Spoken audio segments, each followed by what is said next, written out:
Let's get started by defining the layout for our fictional landing page project. We're going to use much of what we just learned throughout this module to create a layout prototype. So let's go ahead and visit our index.html, and we're just going to remove everything here within the body tags. Now also I'm going to hit Control B on Visual Studio Code just to give ourselves a little bit more room to work with. So starting at the top, we're going to use the header element. Inside, we're going to have a div class of container, because remember we are going to stick with a standard fixed width centered layout. And then we're going to have a div class of row.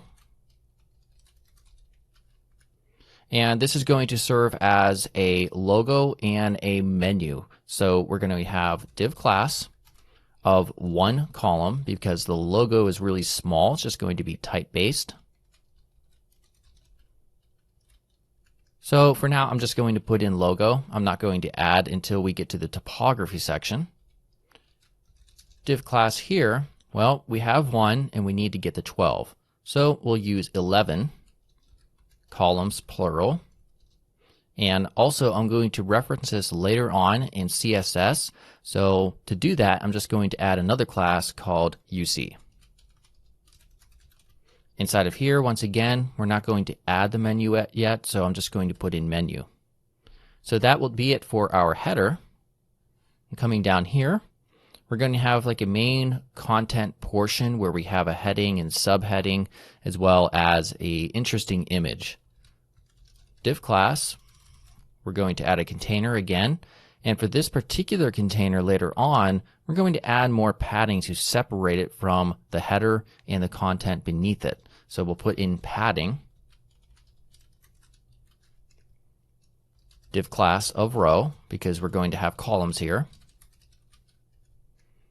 and then a div class of 5 columns here,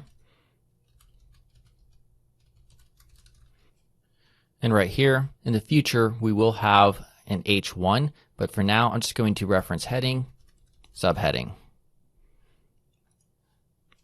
Then div class, currently have 5, so we'll need 7 to get to 12.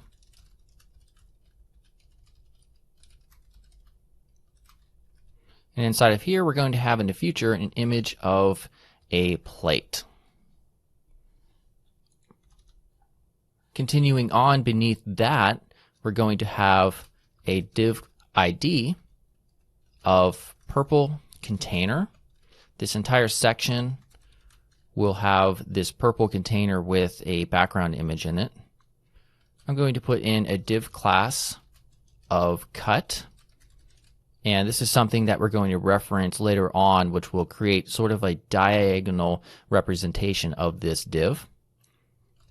A div class of container, and we're going to add some padding as well, but we're going to be unique, so I'm going to put padding 2. Inside of here, we'll have a div class of row. Once again, there will be 2 columns in here. And inside of here, we'll have div class of 1-half column. And again, this is using the shorthand method.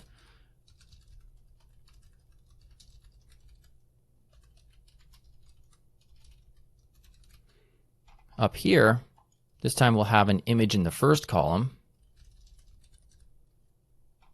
And down here, we'll have just some type-based content, which we'll elaborate more on our fictional service. Finally, we're going to have one more container. So we'll put in a div ID of dp-container. This will be something that we reference custom. A div class of container in padding 3 this time, and then a div class of row, and then finally we're just going to put in form for now, and we'll get to this later on in the course. So let's go ahead and save this. And of course in the browser this is really quite ugly, which is because we have our custom CSS adding 200 pixels to each column along with making them gray. and also because we don't yet have any custom styling to some of our classes that we created. So for now, let's go back to our main CSS, Control B, and we're going to go ahead and remove this right here, as well as our media query down there. So let's add, simply for now, header. We'll make the background color a custom code of EC, which is a real light gray, and then padding 12 pixels and 0. Okay, that's much better, but of course nowhere near a nice layout. So in the next module, we're going to focus on typography as well as refining this layout.